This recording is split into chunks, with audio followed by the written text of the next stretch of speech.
Kamala Harris and Oprah Winfrey's interview. Let's talk about it. Cringe. That's the word that comes to mind. Two words come to mind: cringe and playbook.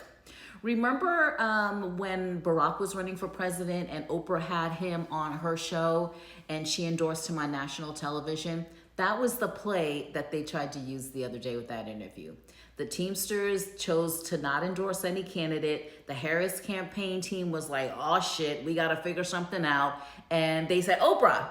And then they put this whole little thing together. And there's all these people there talking about how great she is and how the veil was dropped. And there were people like in the Zoom call, lots of Hollywood elite, calling her the president and endorsing her like she was the greatest thing since sliced cheese. And then we had the one couple come on and ask questions about how she was going to fix the economy. I'm surprised they even asked that question because that question has been asked 1,000 times and she never answers it. So I'm surprised that they even tried it again. But that was a Barack playbook.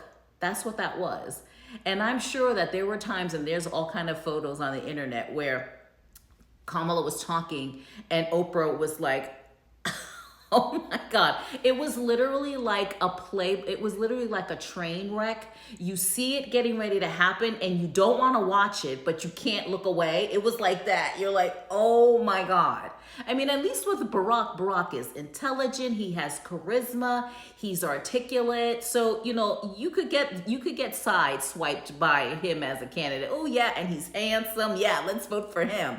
And so Oprah talking to him and endorsing him, it wasn't weird. That interview the other night with Oprah and Kamala, that was strange.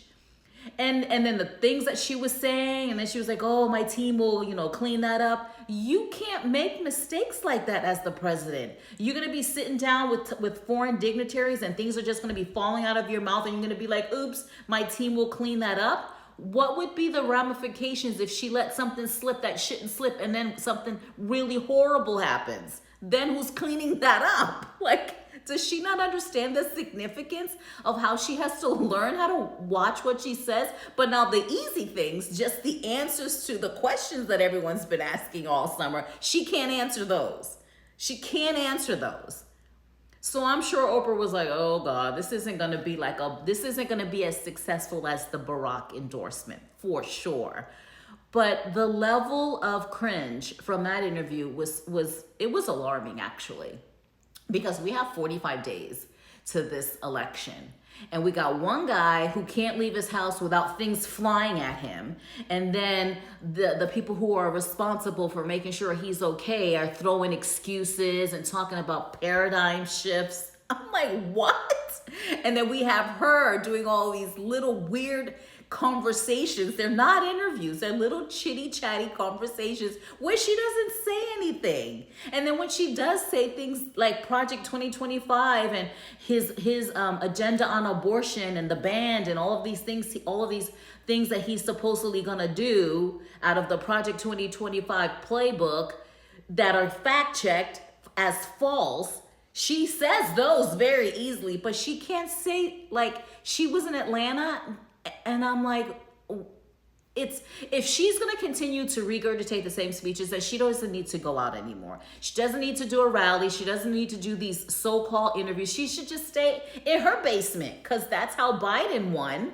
What is going on? November 5th is scary. And I am for sure that the people who have been on the fence, not wanting to vote for Trump and not wanting to vote for Kamala, who are saying, well, I'm just not voting because neither candidate is for me. Kind of like what the Teamsters did. We're not endorsing anybody.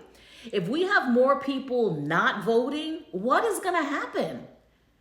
But I understand the split. I understand why the people who are going to vote for Trump already know they're voting for him. The people that are voting for Kamala already know they're voting for Kamala. The people that are undecided are probably going to stay undecided because they want to go left, but they know in their right mind they can't because based on what? It's the wildest thing. Tell me what you guys think.